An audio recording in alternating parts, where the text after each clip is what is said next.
A couple of weeks ago, I was able to participate in an AI panel at the Jim Quick's Limitless Live event 2025 in San Diego, and I was joined on stage by John Lee, Harper Carroll, and Ari Meisel, who are AI experts in their own fields and their own regards. And by the end of it, you should be able to know exactly what we think will be important in 2026 when it comes to how to think with AI. Welcome, welcome to the club. AI adopter. Now, he'll be joined up here with Harper Carroll, and is a machine learning engineer turned educator and advisor with both a bachelor's and master's degree in computer sciences. Specializing in AI from Stanford University, she spent years building AI and ML systems at Meta, and as a founding engineer and then the head of AI ML at a startup that was then later acquired by a very small company called NVIDIA, before shifting her focus to making complex AI concepts accessible to everyone. Now, joining both Harper and John is Camille Bank. He is the founder of AI Adopters Club and is one of the Substack's top technology and bestsellers. Now, he serves as a fractional chief AI officer for Fortune 500 companies. That means you can have a little piece of him across many other companies. Brilliant. Featured in Forbes for his work, he helps organizations turn AI panic into AI culture and builds teams that learn to adapt and create. Last but not least, we'll have Ari Meisel up here, and is a productive expert, author of The Art of Less Doing and creator of the Optimize, Automate, and Outsource framework that has gone on to help thousands of entrepreneurs and professionals get more done in less time. Now, after Crohn's disease forced him to radically rethink how he worked, he developed systems that use technology, now including AI, to reduce overwhelm, eliminate unnecessary tasks, and help people focus on their highest value work. And now, let's welcome up our panel. John Lee, Harper Carroll, Camille Bank, and Ari Meisel. Welcome, welcome. Hey, I know you. You look familiar. My man. That was too kind. I was not expecting that. He said he had a surprise. It's like, just trust me, I have a surprise for you. Thank you. Yeah, we've been going through a lot of information the past 3 days. So if you're still here, you're the champions. And I want to use this time to bring everything together, because I feel like we're living in an interesting time, to say the least. There's a lot of converging moments, but also diverging moments.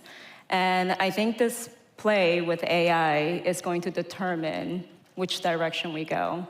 And I think there's a lot of misunderstanding or lack of knowledge. So during this panel, my hope is to give you different insights, also from our panelists who are using AI in a very different way.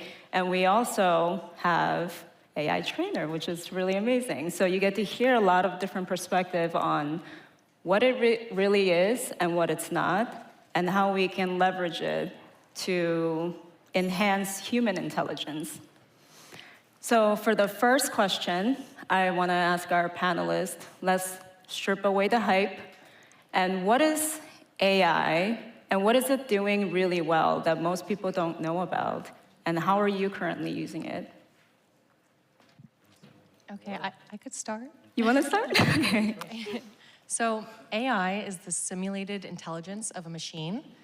So machine learning is a subset of AI where the machine learns from data. But AI really is just the simulated intelligence of a machine. And that could be something that's hard-coded. For example, you tell the machine to, if it hears hi, then say hi back. And if you say something other than that, then it might not know how to respond. We all remember Siri in the early days. If you said something slightly outside of its knowledge base, it did not respond. That was AI, actually, but it was not machine learning. Well, the audio transcription into text was machine learning, but the actual activity of Siri was not. It was kind of hard-coded. Today, we see these systems that are large language models, that are these kind of chatbot models, and those are a form of machine learning, where it's learning from data, it's learning from text from the internet. And AI has a tremendous amount of applications, which you all can speak to. But yeah, AI is actually very broad, and one of the things I do want to talk about when we talk about misconceptions with AI is that AI is so much more than these generative models and these chatbot models and these image generation models. It really is the simulated intelligence of a machine, which is also just optimizing over numbers. So we'll get to that, but that's my little spiel on AI versus machine learning. Thank you. That's a way better explanation than I could give, so thank you. So I think one of the big misconceptions around AI a lot is that it's going to be a replacement for many things. We heard John before talk about the 3 C's. There's all sorts of things that AI is not going to replace anytime soon. What I usually tell people is that the way you should be thinking about AI right now is it is a way of saving time. That's the best way to think about AI. It will get you to the result that you're looking for usually a lot faster than you ever could in any other way. And something I've said for years, even before AI was sort of mainstream, was technology will amplify habits. When I'm coaching people in their businesses, and they're like, what's the best CRM? What's the best tool for this?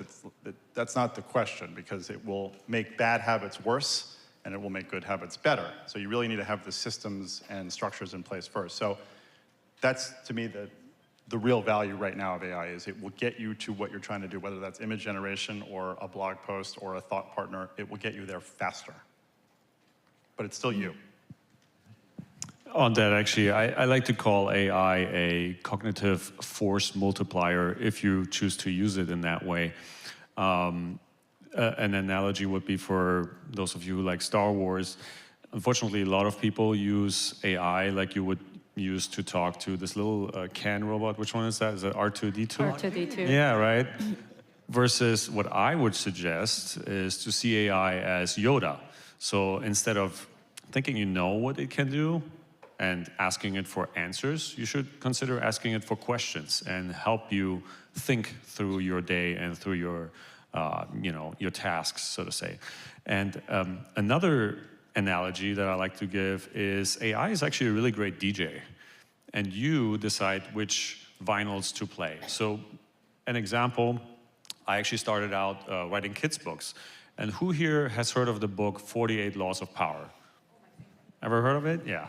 So I took that concept and I turned it into 48 Laws of Parents and wrote 48 kids stories that are based on those laws in kids form just for the heck of it, all right? So that's why I also like to think it's great at cross-domain integration and synthesizing different topics, and you can apply that however you like. I think for me, it's the way I look at AI is just, it's like I was mentioning before, it's like a magic wand. I just see it as a tool. It's like a means to an end. Okay, I want to do that, and as I already said, just get there faster. And so and it's interesting you're doing that with the books. Like, as a lot of you know, I'm dyslexic. So one of the things I use AI to do is to read to me a lot. And it's also, I always think about AI as also like critical thinking and creative intelligence. Like, what can I use it for to be able to break a paradigm and shift to a different intelligence? So I'll give an example. When I read books, I don't really understand it. I mean, of course, Jim's kind of teach me the strategies. It's funny, Alexa's like, you haven't read that before? I said, no, it's like, I haven't done it before. And so, but to read something and to internalize, I'm very auditory.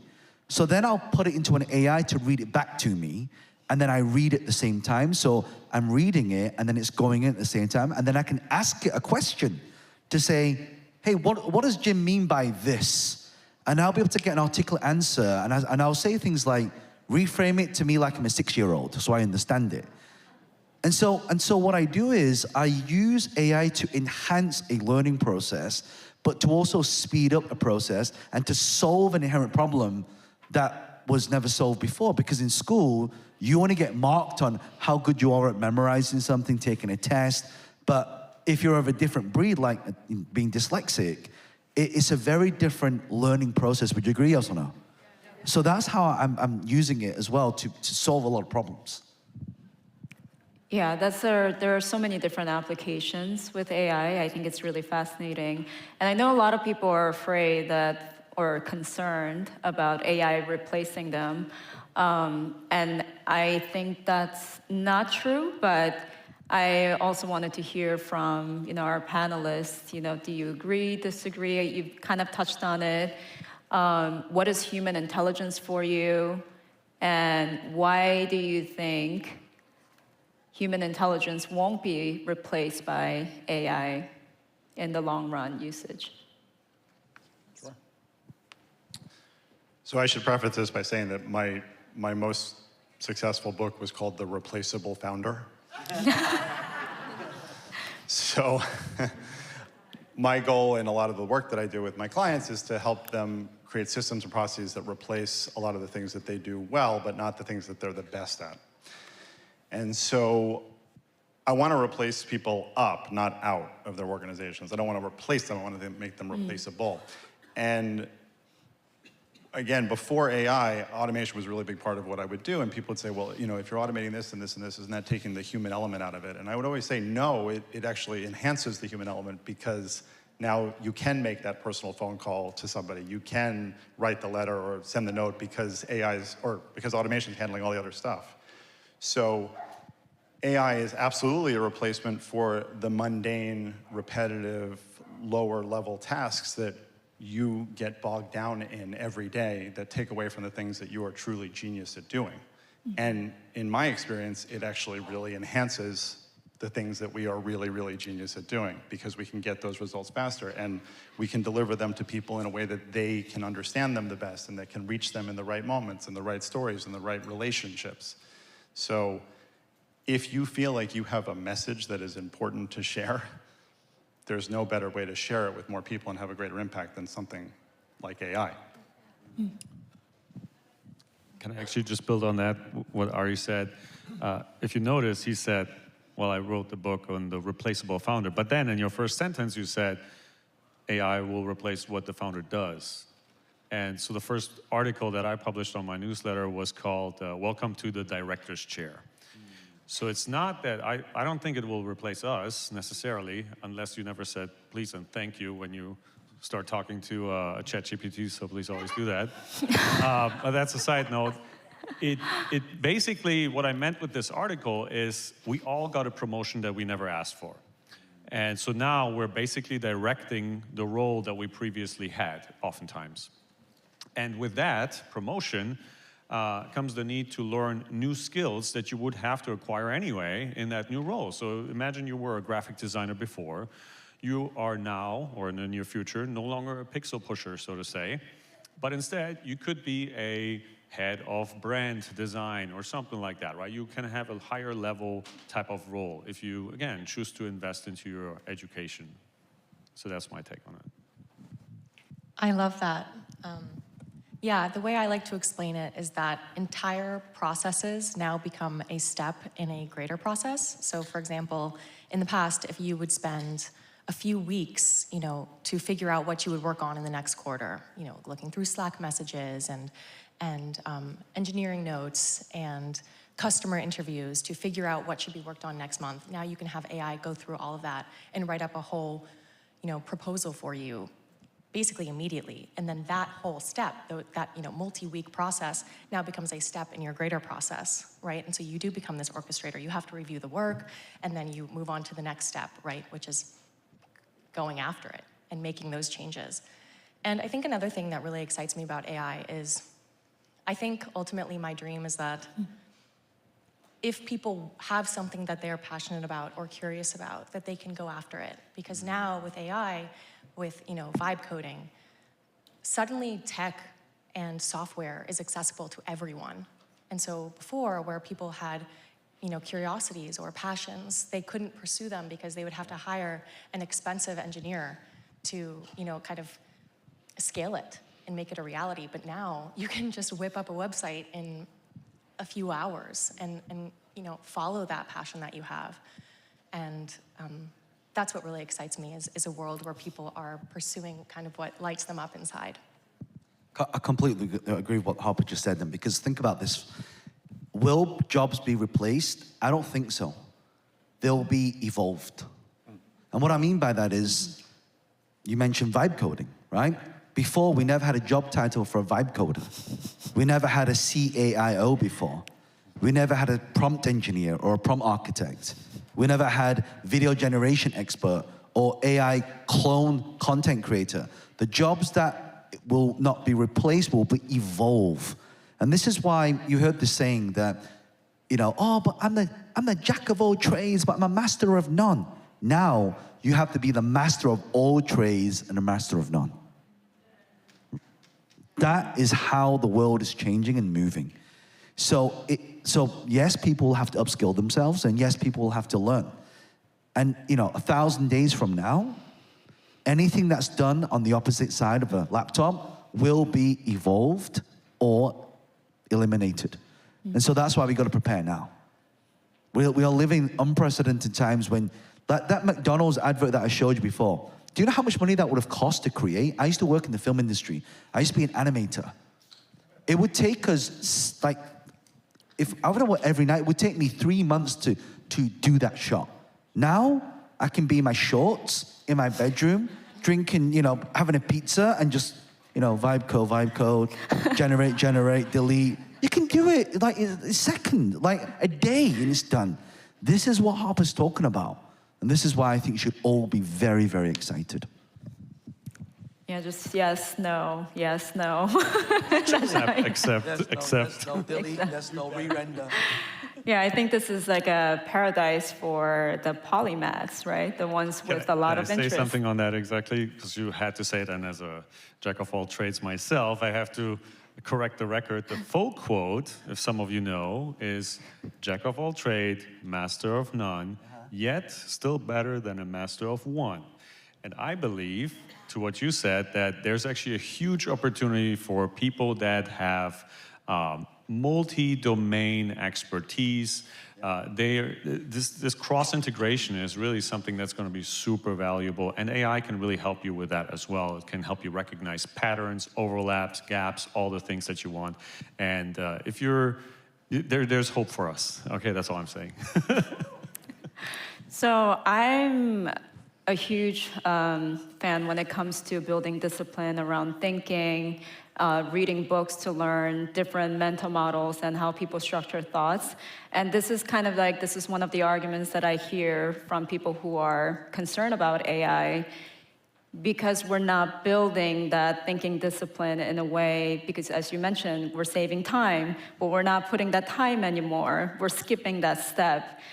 Are we skipping steps to build, I guess, mental discipline in a way? If not, then how are you training your thinking and your problem-solving skills in different ways that maybe we haven't tried before? How does that show up for you?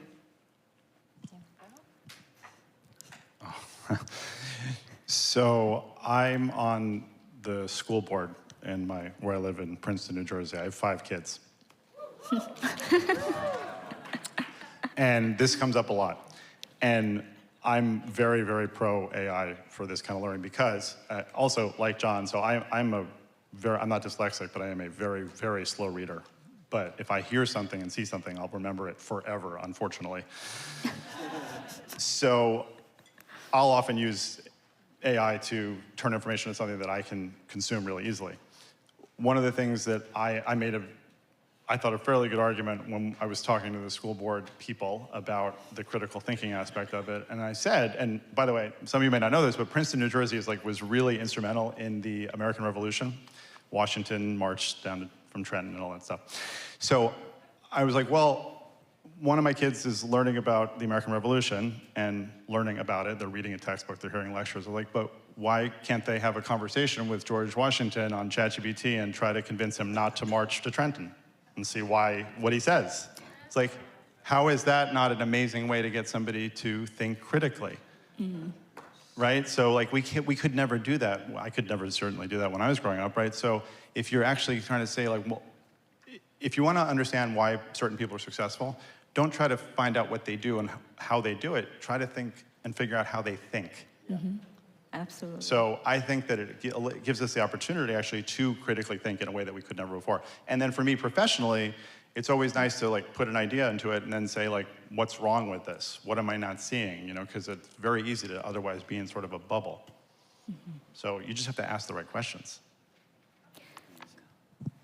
Yeah, I agree. I also think that kind of like as the workforce has changed, you know, in the past where we had more physical jobs that involved physical labor, now being physically fit is a choice, right? You have to go and work out and stay strong.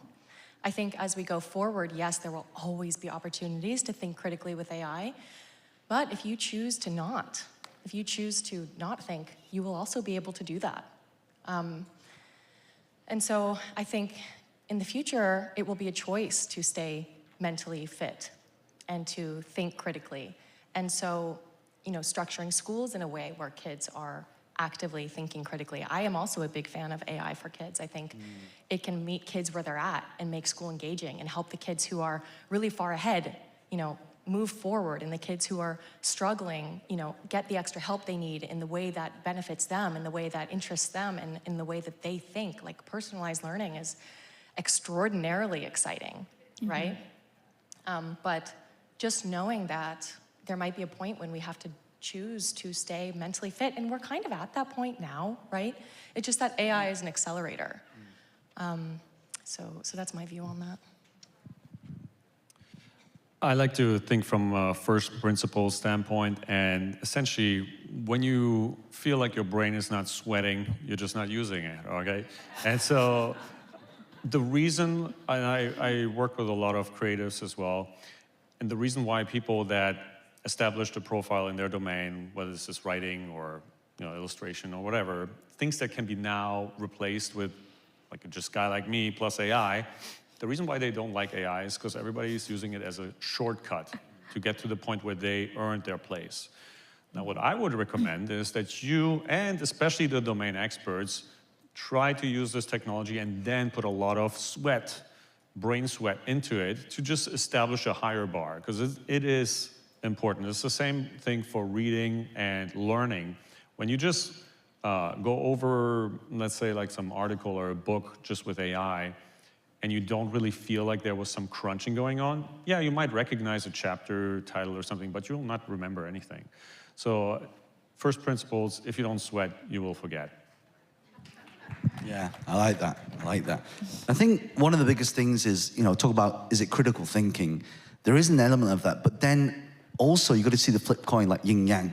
You got to see the other end of what we get to learn. For example, when you're trying to generate something, you're prompting it, and you're like, why is the prompt not coming out the way I want it to come out? For example, if I'm doing a video generation or I'm vibe coding, why does that button keep moving? Or why when I press that doesn't work? It gives you a different level of intelligence. I call this creative intelligence, right? Not intelligent of, oh, I'm really smart, actually problem solving. Because actually, it gives you so many problems. Like when you get into one of those vibe loops and it just keeps doing the same thing, it's like, how do I break it? So it accelerates that process, but it allows us to think in a different way. Like when you're describing a scene, you say, yeah, a guy walks down the street and a car drives past. Then you say, okay, guy walks down the street in his 50s, black hair, got a shirt on, it's raining, it's 5 o'clock in the evening, you see the sun starting to set, the car drives past with a vroom, and you got to describe it.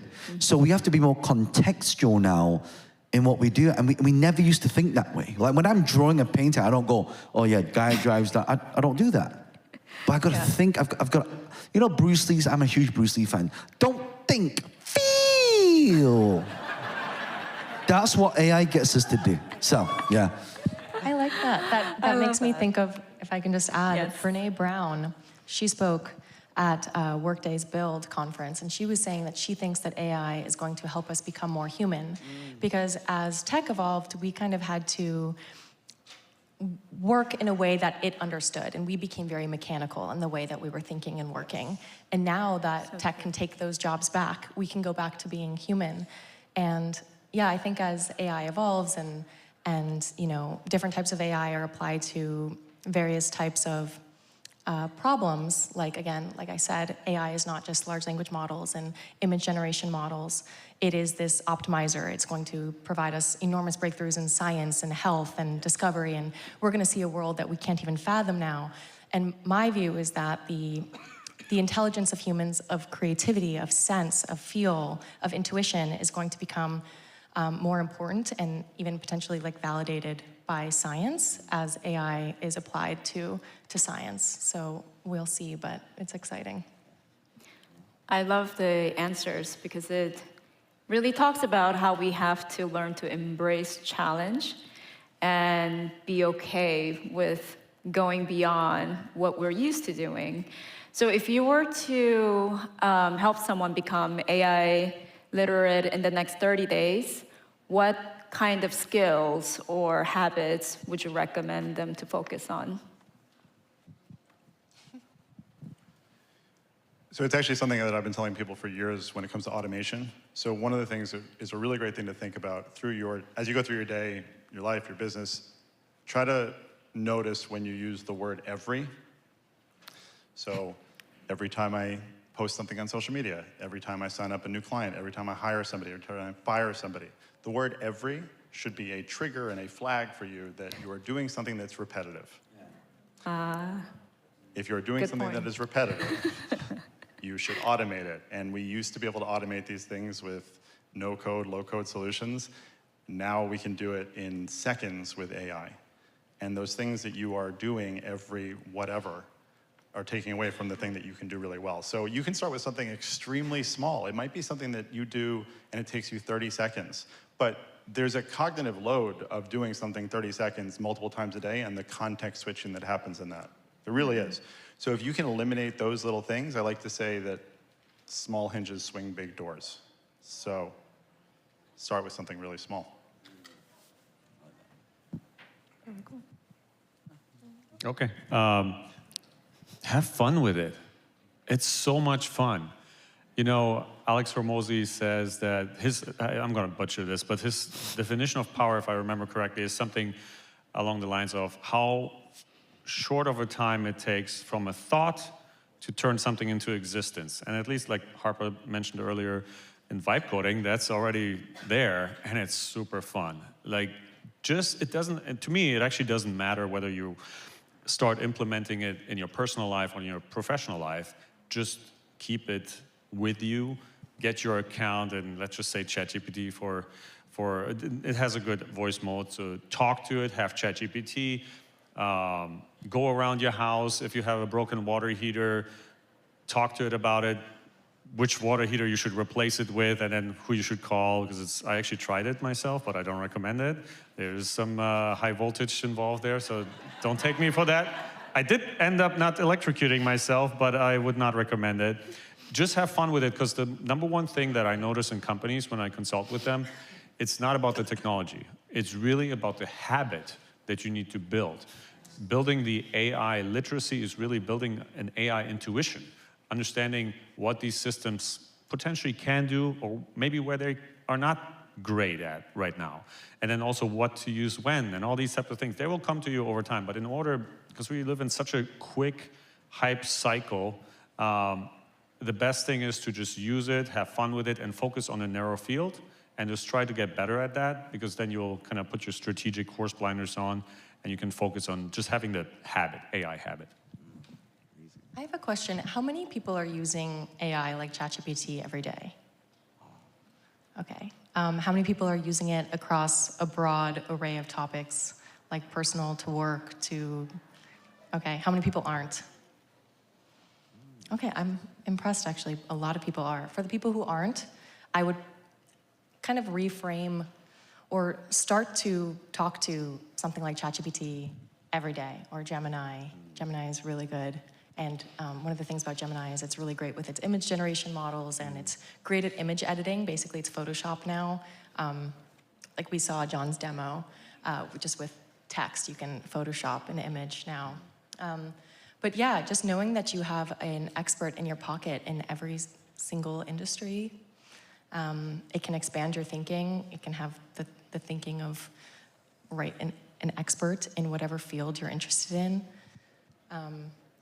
It can help bounce ideas, it can help you create business plans, it can help structure your thinking. If you have a vague idea and you need to structure it, it can help you with that. I really like Claude for that.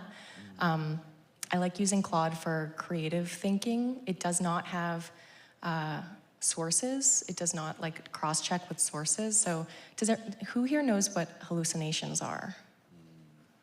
Okay, not all of you. Are we going to ask the question if they're, like, what some of the biggest misconceptions about AI are? Because You can cover that, yeah. I think one big, kind of going off topic here, but one really serious problem right now is that people just blindly trust AI. AI at its core is a probability machine. Large language models are word generators based on probability distributions. They are currently augmented with the ability to check sources. Some like ChatGPT and Gemini, but they just like grab those sources, stick them in their prompt, and then once again, generate words. So ultimately, they're always subject to this problem of hallucination where they just make things up. They can go down perhaps a low probability path and just keep going from there. It's kind of like the analogy I like to use is, you may remember from school when they had those stories that we would pass around where you would write one word or one sentence and then pass it to the next person and then you go from there. So these word generators can go down a low probability path, right? Because they're just sampling from a probability distribution, and then they're going with it. So the example I like to use is if you say cat and thee, it might have a high probability of saying hat, and then Dr. Seuss is very likely. But what if it happens to say maybe 10 out of 100 times it says cat in the bathtub? Or it says something else, right? Not hat, but something else. And then it perhaps chooses bathtub, and then it's going down this route, and then it's just making things up, right? So you have to validate what the output of these models, and some models are augmented with sources. So go check the sources, because just because they give you sources doesn't mean that the sources say what they say.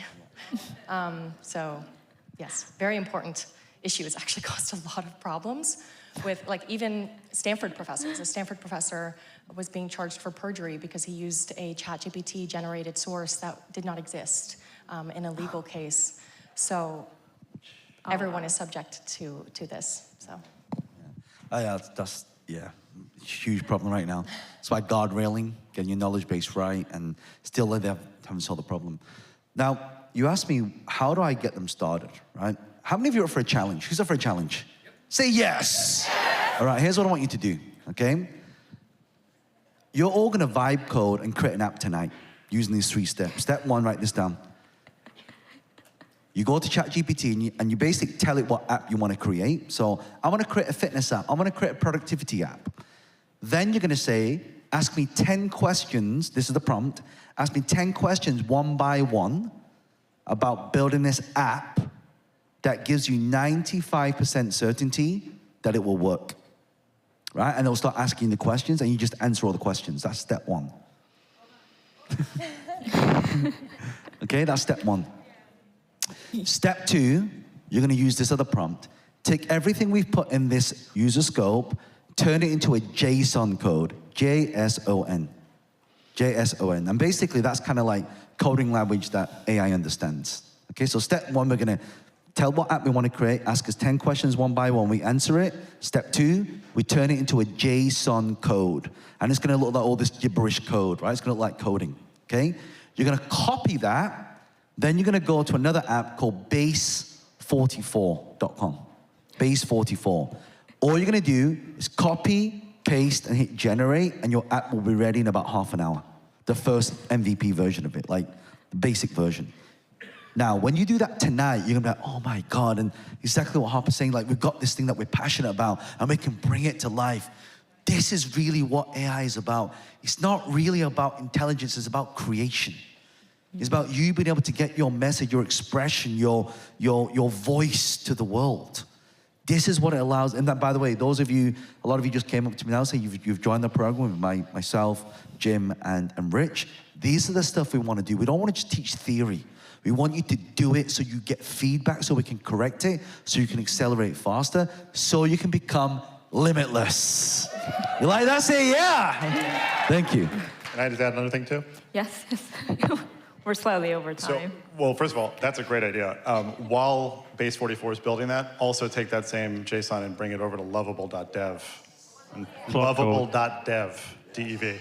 And they'll build it they'll both build it at the same time, and then you see what you like. You'll get different versions. It's great. Because then you can play them off each other too and be like, well, this one did this, and I like this. So Harper asked how many of you use ChatGPT regularly, which is great. So all you that use ChatGPT, how many of you use projects? So that is amazing, because it is, to me, is like one of the greatest features in ChatGPT. So you just, on the left sidebar there, you can create a new project. And the way to think about a project is literally like that. It could be a lot of us have different businesses. I am involved in a lot of different things in my life. And think about them as different businesses, school board, some organization you're part of, all of those. Because with projects, what you can then do is you can give it a set of instructions and even documents and information specific to that project. So I have a project for my business, Less Doing. I have one for my Board of Education stuff. I have one for stuff with my family. I have a biohacking one. So then within that, you can have individual chats within that. So in my company one, I have a CMO chat. I have a CRO chat. I have a coaching partner that I can talk to about things I'm dealing with coaching clients. And then I have individual ones for each of my coaching clients that I can talk to about individual ones. So I treat those individual chats in the projects as team members, and have essentially replaced a lot of the things that I would have otherwise have people do. And it's amazing. And not only is it an amazing way to use the tool, but it's actually really good for your brain to categorize things that way, because if I'm having a conversation about my business here in this project, and then I go over to this one, and now I'm dealing with something having to do with school board, like my brain does make that switch. Mm-hmm. So it's amazing that there's so few of you using it, because it's going to absolutely change the way that you use ChatGPT. Amazing. Projects, yeah, within ChatGPT. So over on the left, under new chats, there should be like new project. Does Gemini have that too? I don't think so. Gemini. Coming soon. I know you all sort of touched on this, but we're slightly over time, but I do want to ask the last question to put tie the loose ends. Everything is changing really fast. Things are moving rapidly. It's really hard to predict accurately what's going to happen even in the next 2 to 3 years. But I think based on what we've seen, based on the trend, and also like in our personal usage, we can kind of, guess where things will be in 2 to 3 years. In your vision, how are people who are thriving in a world of AI doing differently than those who feel lost in it? How is this showing up in about 2 to 3 years? What are they doing differently? I think trying to think of first principles again. So essentially what you're describing is an uncertain environment, right? It's an environment where you need to adapt, you need to be adaptable, a learning and a growth mindset, lifelong learning. This cannot ever be a problem. Part of that, even in my profession now, I don't know what's going to happen in 2 years, but I'm pretty sure I'll be set up pretty well in terms of at least the dimension of AI. So yeah, I would just say adapt a resilient, growth-oriented mindset, develop. I'm pretty sure everybody here loves learning already, otherwise you wouldn't be here. So that's good. Develop critical thinking skills. And honestly, wild card here, I think storytelling will be very important. Because when you remember when I talked about the welcome to the director's chair, you still need to, at least until the robots take over completely, not going to make a Tesla joke right now. But anyway, when you're in the director's chair role, at least today, you still have to use the insights that you get from whoever provides them to you, and you need to communicate them to whoever else is there to make a decision with you or for you. So I think those are the skills. And overall, if we fear things, it's mostly the fear of the unknown. And education usually tends to take that away. Mm. So not talking about AI for a second. So how many of you have ever outsourced or delegated something? Okay. How many of you have ever had a bad experience outsourcing or delegating something? Every time. More people raise their hand for the second question. So more of you have had a bad experience than all the people that have actually done it. Got it, okay. So the good news is that it's probably your fault. Yep. We're not born to delegate, we're not born to communicate in that way. It is a learned skill, and I'm imagining that some of you have probably learned to do that better than others because you're here in this room. It's the same thing with AI to some extent, right? So I've had so many conversations with people who are like, yeah, I tried AI, it wasn't for me. That's the wrong attitude, right? Like, we have to go back and we have to get better and we have to be able to ask the right questions and communicate more of what we want and explain what success looks like and what outcomes look like. It's a skill set like any other. So the people that are willing to do that and learn that, those are the people that I think are going to thrive with that. Mm. So true. Yeah, I agree with everything they said. Growth mindset. And it'll make your life better. If you approach life with a growth mindset, then your life in general will be better. You'll probably live longer, too. So I want to ask you a question, all right? This is, listen to this.